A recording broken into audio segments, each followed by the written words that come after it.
Okay, guys, so we are now on our lesson one still, but we are now on a part of the application module. So again, our module is divided in three parts. So we have the vocabulary, the grammar, and the application. So kung hindi pa po kayong hindi niyo po napapanood yung vocabulary and grammar, I really encourage you to watch the first two parts because that will be the fundamental of how we can perform this exercise. And also, this is a self-paced module. So, meaning to say, everything na mapag-aaralan nyo dito, pwede kayo mag-self-study using this module and approach. Of course, to guide you on how we could implement or how can we better use or paano natin siya magagamit sa tunay na buhay. Kasi yun naman talaga yung importante, no? We don't study things for us to really use that in classroom lang. So, kailangan na-apply natin siya sa tunay na buhay. So, in this case, lesson one, its application would be how would you introduce yourself? In Japanese, we call it Jiko Shokai.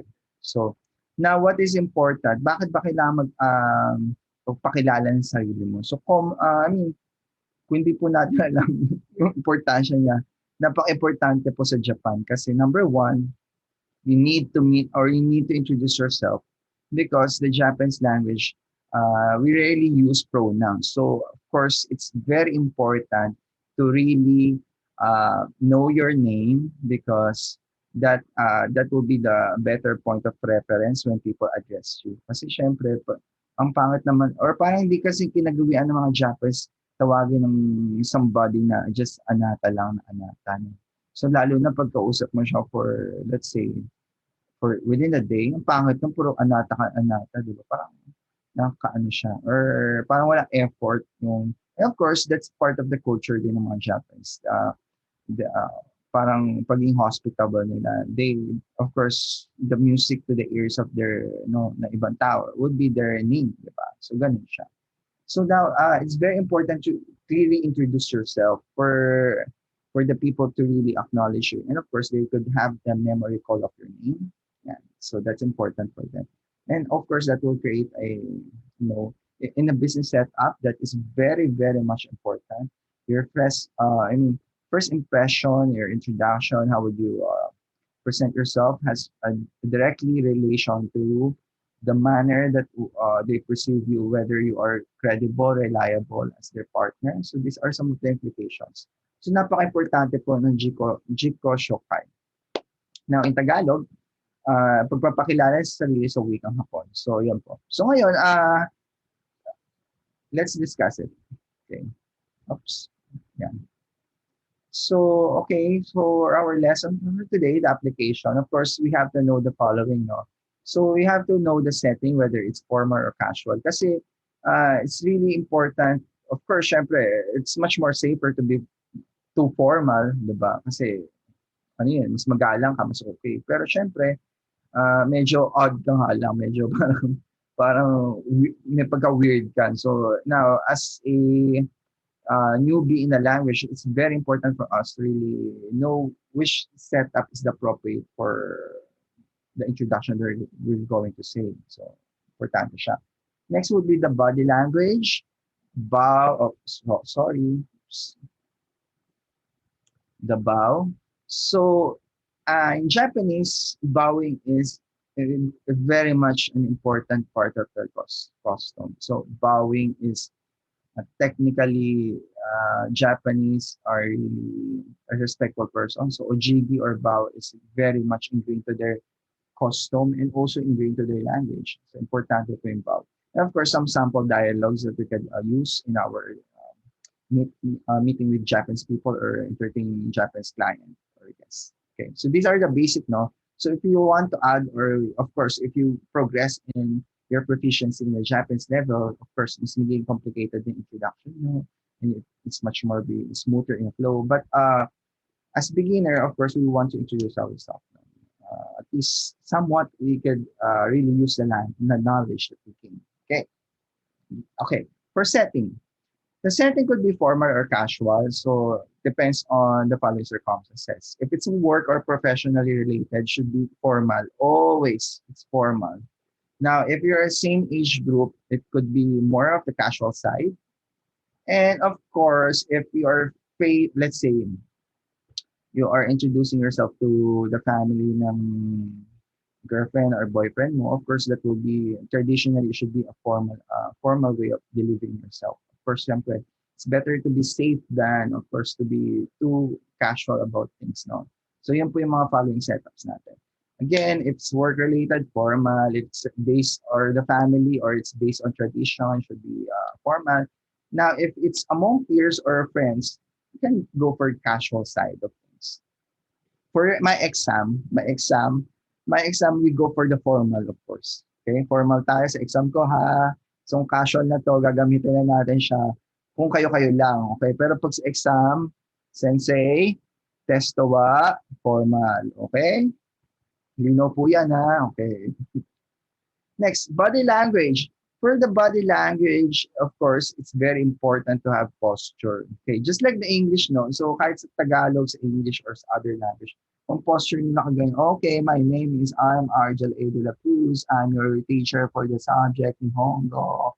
So parang, my God, sir, are you okay? Do we need to call the ambulance for you? Parang gano'n, di ba? Parang wala ka sa mood. Okay. Next, of course, we have to smile. Though, syempre, may other culture, so it's culture per culture. For Japanese, you have to smile. So you have to, of course, syempre, ask their name and then smile. And smile bright as you can. Of course, look at them in their eyes, face to face. Okay. Hand gesture. So yung hand gesture po natin, when you're pointing things, dapat ganyan. Ganon, diba? Ganon. When you're giving things, let's say we're giving things to them, both hands.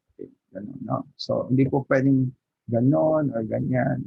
So, dapat both hands. Dapat dalawang kamay. Okay. So, it's important hand gesture. Saka may gagawin na po na yung mga hand gestures na, ako may hand gestures kasi ako salamin kasi medyo bumabaksak siya. It's okay naman. Pero, avoid doing yung madalas na, you know what? Watashi wa Argel des. Parang, nahihilo kayo, di ba? So, syempre, we try to minimize hand gesture as much as possible. So, just like any communication teacher will advise you. So, syempre, nakaka-distract kasi hand gestures na ganun. So, make it as simple as possible. Next, personal space.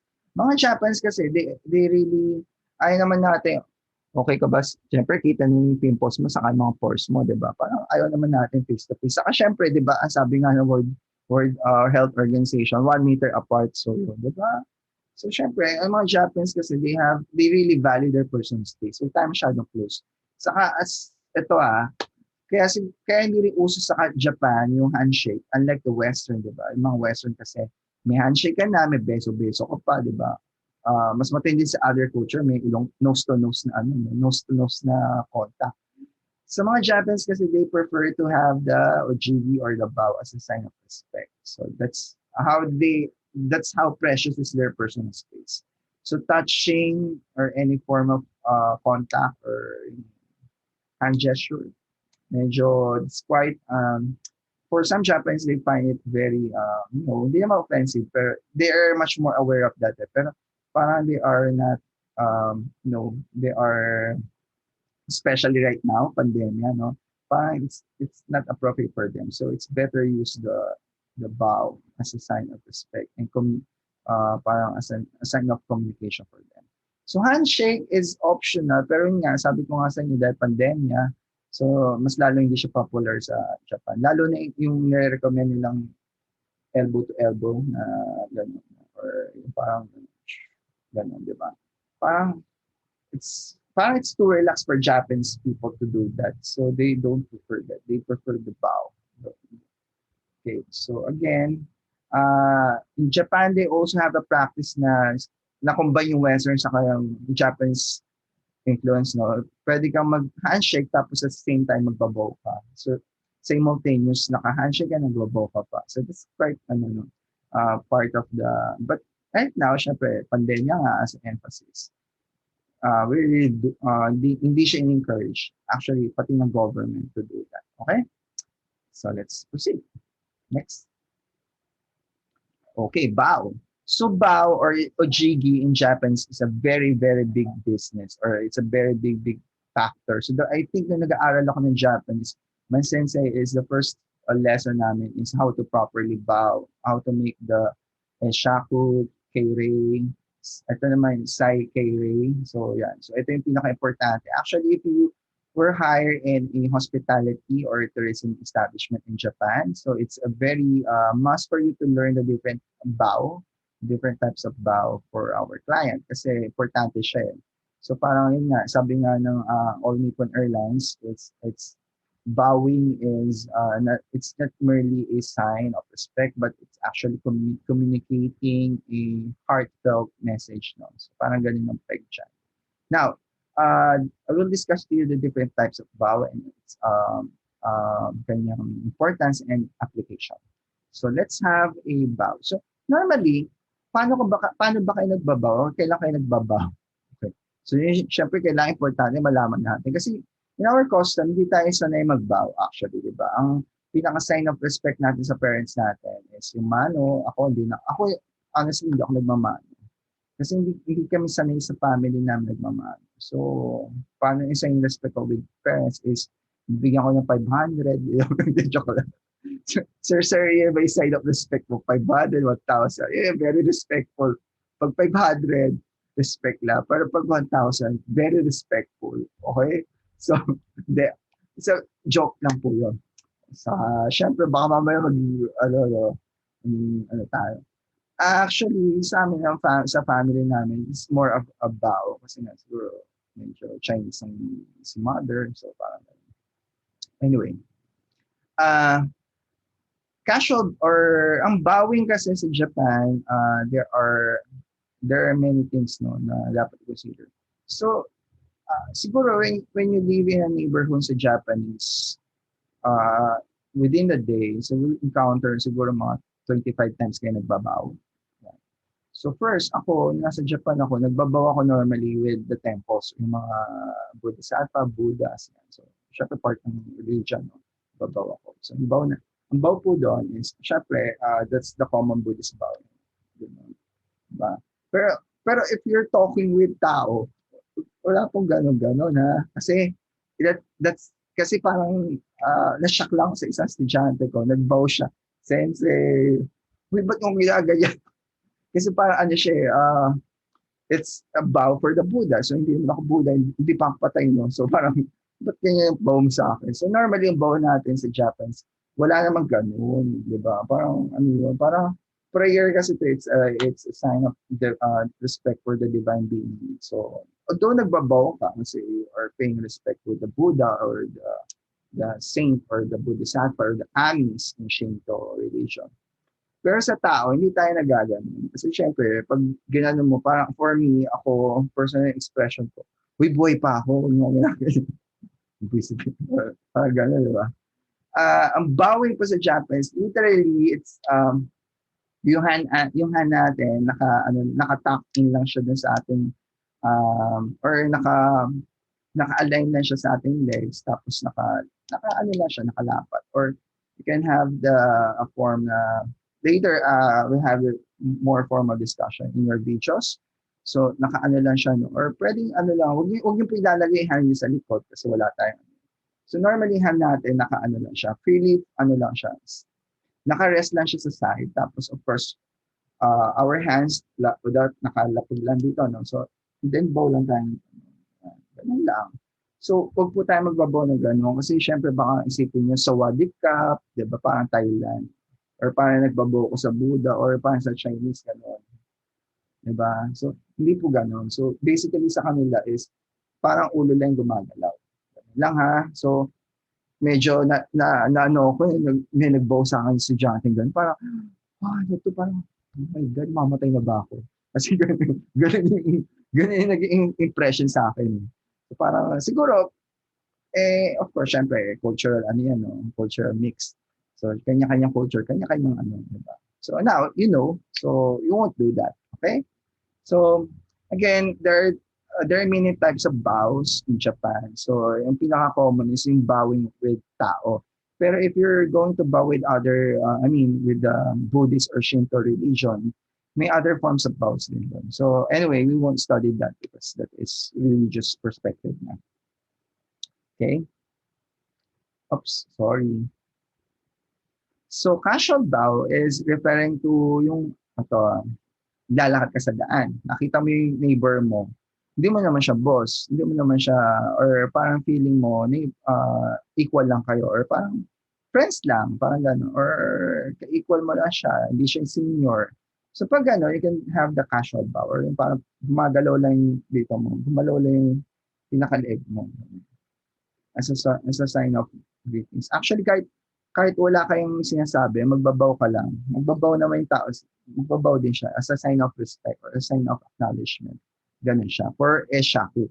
It's a casual bow. So ito yung kadalasan ginagamit natin. So to say thank you without even saying a word, bow. To say acknowledgement or ohayo gozaimasu, pwede mo sabihin, ohayo gozaimasu. Bow pa. Ohayo. Ganun, di ba? So, casual bow yun. Now, formal bow, ito naman medyo, you have to acknowledge yung presence of our guests or customer. So, this is a rest. So, hindi lang leg ang gagalaw mo, medyo magtitilt na yung hips mo. No? Kasi that's a formal bow. So, now, I would like you to watch Japanese movie di ba sa starts kasi ng klase sa Japan or sa Korea, they are or in China, before they start, they are magbabaw muna sa teacher. So normally that is a example of K-ray. So in Japanese class kasi, ang sistema is, syempre hindi natin magawa ngayon kasi tayo virtual tayo, di ba? So ang sistema kasi would be, the class president will ask everyone to kirits, stand, tapos pray. So babaw kayo. So yung bow nyo, 30 degrees. Okay, 30 degrees siya. So, hindi leeg lang ang gagalaw, pati yung hips nyo. Talagang magtitilt siya in 30 degrees. So, to have a better illustration of that, you can watch yung mga Japanese movie or Korean novela. Yan, sa yung mga school setup, di ba? May portion doon na magbabaw sa teacher. Yan. So, that is a formal bow. Now, in business setup, yan ang ginagawa natin bow to welcome our guests. Okay. Next, most formal bow. So this bow is 45 degrees. Talaga medyo most sincere ka na din. Sai-kei-rei. So ibig sabihin, medyo a sign of apology na to. So kaya ka nagbabow because you are humbling yourself. You are you are seeing your fault, and of course, you are asking for forgiveness. So talagang 45 degrees siya. Talagang kitang-kita ang pag-bow mo. Pag siya. Talagang malalim. So ngayon, ang bow sa Japan, napaka-importante rin yan. I have one experience dati nung medyo kaedad nyo ako as teenagers, as nag-aaral. Meron akong kalokohan na ginawa. Kasi sa restaurant may doon, meron kasi Japanese guest. So parang ako yung part of the team na nag-serve sa kanya. Tapos nagbabaw ako. Ngayon, bow lang ako ng bow. Siya naman, bow din ng bow in Japanese. Sa Japan pala, no, pag di mo tinigilan mag-bow, hindi ka rin titigilan na kausap mo mag-bow. Ganun sa Japan. Para kayong ding-dong. No? So, bow ka rin ng bow. Bow rin siya ng bow. So, gano'n. So, medyo, that's part of their custom. Kasi pag tumigil siya mag-bow, nagbabaw ka, para medyo rude yun. So, gano'n. Another funny observation ko rin. Funny for us, Westerner, pero yung nasa na ako, parang, normal pala yun. Kaya pala minsan, pag nakikita ko yung mga hapon na kakilala ko, pag may kausap sa phone, hi, hi, di ba? Parang nakikita ka ba na kausap mo, ba't nagbabaw ka? Di ba? Ganun, di ba? Yung pala nakasanayan nila, habit na nila. Kaya minsan ako, pag may kausap ako, minsan hi, hi. Parang napapabaw na rin ako, di ba? So, ganun. So, it's part of their culture. Talagang ingrained sila. So, I don't know if it's beautiful or not, but for me, if you ask me, that's their culture. So, if you're in Japan or you're dealing with Japanese person, we have to adapt with them. Kasi ganun talaga eh. If we're in the US, of course, parang ano yan. Nasa US ka, nasa ibang bansa, parang, di ba, parang ano to? Diba? So, ganun lang naman yan. So, it's basically adjustment. Okay? Next. Oops.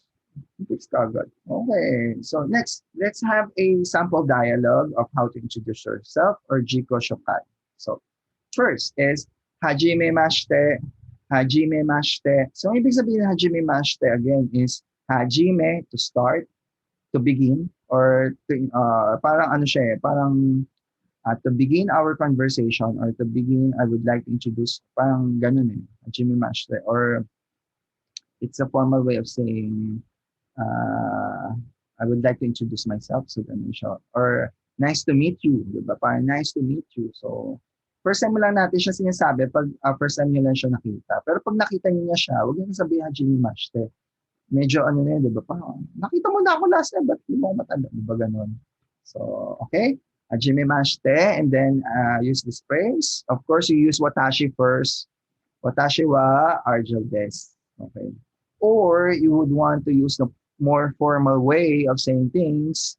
Watashi wa arjel to moshimasu. Tapos bow ka. Diba? Again, hajime mashite. Watashi wa arjel to moshimasu. So bow. Kyoshi desu. Manira shinritsu dainaku desu. Dozo yoroshiku onegai shimasu. Babaw ka. Okay. So, ganun lang. Very simple. Now, explain ko, no? I would need to emphasize watashi wa because yung fact na hindi pa alam kung sino yung topic natin or hindi pa established. So, I want to establish na ako yung pinag-usapan or I'm describing myself. Not anyone, but myself.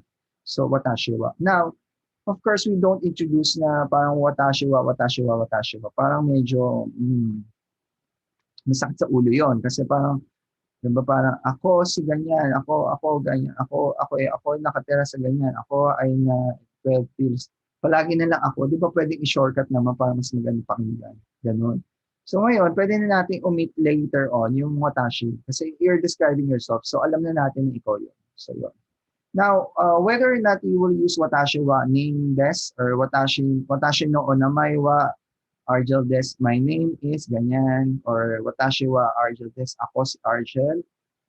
Of course, you can also use watashi wa Argel to moshimasu. You can call me Argel. You can call me. Yeah. It's more polite, more humble. Okay.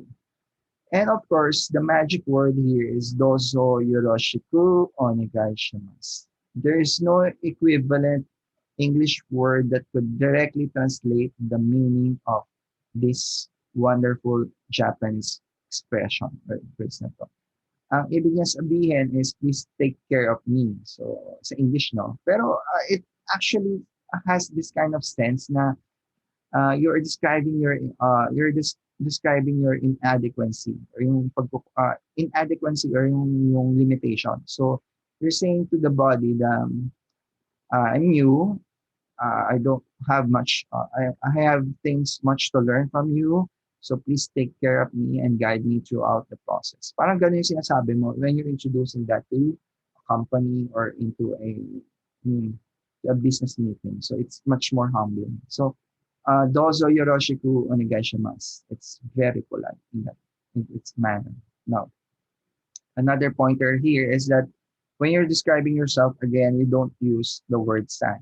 Watashi wa Argel san desu. That is rude. So when you're describing yourself, your family, we use the or we describing yourself, family, your business associate, we use the humble form or the humility form natin. So we don't use Argel san desu. We use Argel instead. But when we are describing other people, we use honorific or respectful form. Okay? So that's the tip here. So that is a formal dialogue. So for formal, formal is for business setup, for formal introduction in a classroom, or a formal way of introducing yourself to a Japanese family or foster family. No. Now, description, bahala na po kayo. You can give a brief description about yourself. So for example, you can use the verbs that we have learned so far. For example, Philippine des, you can say, Daigaku no senmon wa kankoku desu or kanko desu. Kasi Korean yun eh, di ba? Isa, kanko, tourism. So ganun lang. So it's relatively easy. Now, let's go with the casual naman. Sa casual, this is for yung mga ano lang, no, mga friends lang natin. Means yung parang informal setup na let's say you are discuss or a friend introduce you to his friend or you share a table in a coffee shop, etc. etc. Those hindi naman masyadong not something to do with your the social standing or your age. No? So this one is for peers. No? So very easy lang to. Just para lang may idea kaya how to deliver it, to deliver it naturally. Okay. So we use the word domo. Domo, boku, or atashi. That's the time. No, we don't use. Pwede rin watashi. That's bahala kayo. So it's onto your preference. No? Boku, boku wa arjal desu. So yun na. Domo, boku wa arjal desu. Ganun lang. So hello, hello, hello, I'm Arjel. So yun lang. So ganun lang yung sinasabi mo. Domo, Arjel desu, or Domo, boku Arjel desu, or Domo, Arjel desu.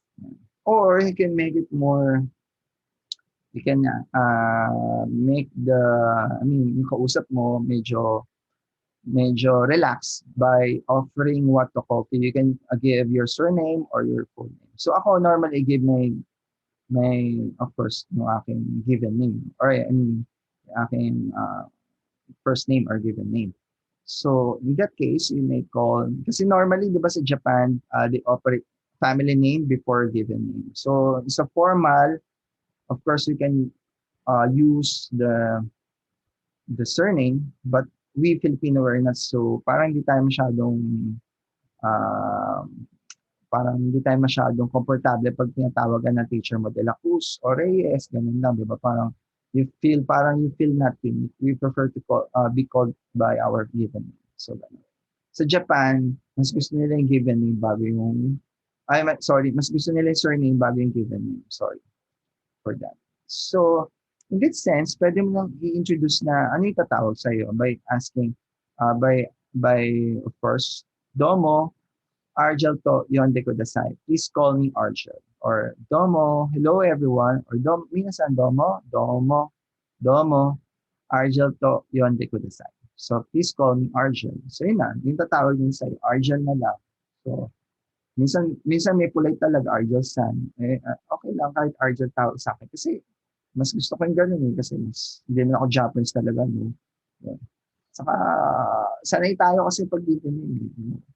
Okay? So that's it. Now, I know you have much more questions or comments or suggestions in what part is to be further expound or kaklaruin pa natin. But if you do like my videos or if you know someone who is studying Japanese or pupunta in Japan, you may share it or ask them for a subscribe. If you're not subscribed yet, hopefully you subscribe. Okay? So yun lang. So hopefully tanong kayo marami para mas masaya tayo at mas marami tayong matutunan. Kasi syempre hindi ko na maalam kung ano yung gumugulo sa inyo, di ba? Kasi ako, matagal ko na alam yan. Eh, syempre, you're a new learner in Japanese language, so may kanya-kanya tayong mga questions na po-formulate. Okay? So we're not, saka syempre, hindi naman lahat alam ko. I'm not really a Japanese person. So syempre, may limitation din. So at least I could give you advice how to deal with it. Okay? So thank you very much and have a nice day. 皆さん、そろそろ時間ですよ。そう。さよなら。Oops. Ito na. Yay! Nakita ko na. Bye-bye. Sayonara.